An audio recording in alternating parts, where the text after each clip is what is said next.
Y'all, today I am finally giving away my secret recipe for gluten-free she crab soup. It's been in my family for years for a reason. It's absolutely the best and it is perfect for the holidays. We'll start by melting some butter in a large saucepan. Now, for this particular video, I am only making half a recipe, so I'm using half a pound of crab meat. If I were to make it for anybody other than myself and my husband, I would probably make a double batch of the original recipe, which calls for 1 pound of crab meat. So you need 2 pounds of crab meat. And to this, I'm adding cornstarch and Old Bay. Make sure you get actual Old Bay. I think I got, back when times were difficult to find certain ingredients and during the pandemic, I couldn't find Old Bay anywhere. So we bought this like store brand or something, and it was awful. And it actually ruined the soup, and I would never buy that again. So make sure you get Old Bay.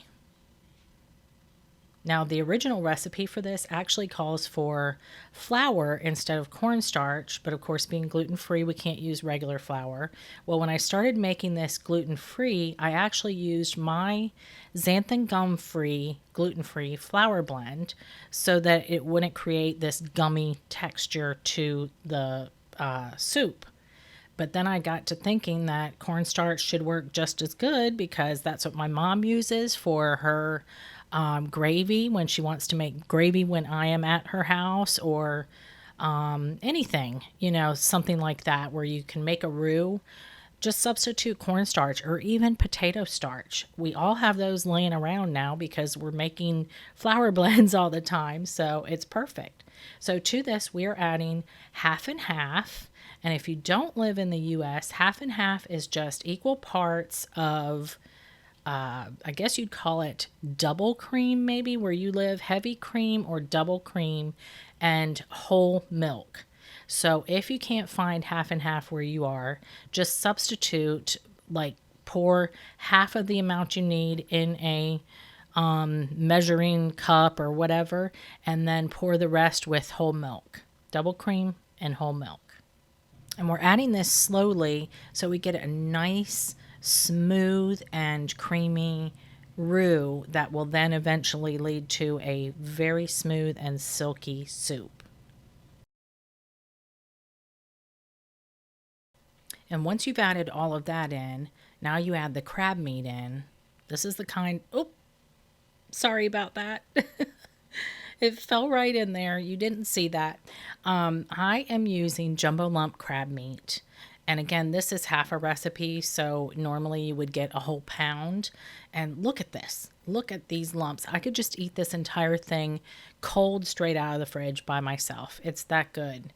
I love lumps of crab meat in this. If you want to use back fin, that is perfectly fine. In fact, the original recipe called for back fin. And my friend who gave me this recipe, she would whisk all that in and it would create a really thick soup that was similar to almost like if you've ever had a crab dip. So that's your choice. I just like the jumbo lumps in mine, and that's why I'm switching to a spoon right here. So just keep adding that in. Also, if you use back fin, you're going to have to pick it over really well for shells because 9 times out of 10, you're going to find several shells in there.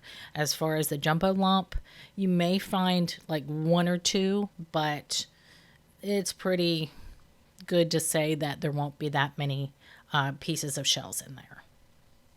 And by the way, this is the same jumbo lump crab meat that I use for my crab cakes. If you haven't seen that video, I'll leave a link above for that one. They are incredible as well. So now I'm adding extra Old Bay because I love it and it usually requires extra in my opinion. And I'm also adding some dry sherry. That's the only other ingredient in this soup. It is so easy to make. Dry sherry is something that's very well known for she crab soup. You can leave it out, especially if, there are kiddos eating this soup. But if you don't have to worry about kiddos eating it and you really don't know the flavor, I would just give it a try. You will absolutely love it. So we just let this, we're going to bring this to a gentle boil and then reduce it to a simmer. And you don't want to really walk away too far. You know, stay in the kitchen and every couple of minutes come over and stir it, because if you don't, with all that, the milk products in there, the bottom will burn.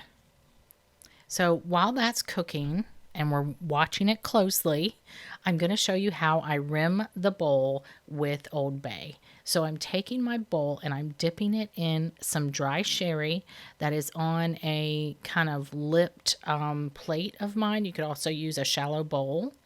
And then I've got another plate that I'm going to actually add some more Old Bay to, because that's not quite enough. And by the way, you don't have to worry about dumping this out. You could just put it right back in the container when you're done. So while the bowl is still wet, go ahead and dip it into the Old Bay. I got this idea from a local restaurant, Hot Tuna, that we go to quite often, have been to throughout our years of being here. And they would line their she crab soup bowls this way, or cups the same way. And what I liked when I'd get my soup is I'd take my spoon and kind of knock that back into my bowl. And it's kind of crusty and it's just really good. You don't have to do it. I just really enjoyed it and I like the presentation. So here is our wonderful, thick and rich, gluten-free she crab soup. I like to serve it with a little sprinkle of Old Bay on top, and then of course some sherry on the side for everybody to add what they would like. And let me tell you guys, this soup has been in my family now since before my kids were born. My oldest is 26 now, so it's been in my family for quite a while, and it never fails to impress. It is just absolutely incredible. If you hadn't seen it for yourself, you wouldn't believe how easy this is to make. I mean, you'd think it were simmering all day and had thousands of ingredients in it. But it is just incredible, you guys. You have got to try it. It's actually perfect for Christmas Eve, Christmas Day, or any other special occasion. Enjoy and Merry Christmas.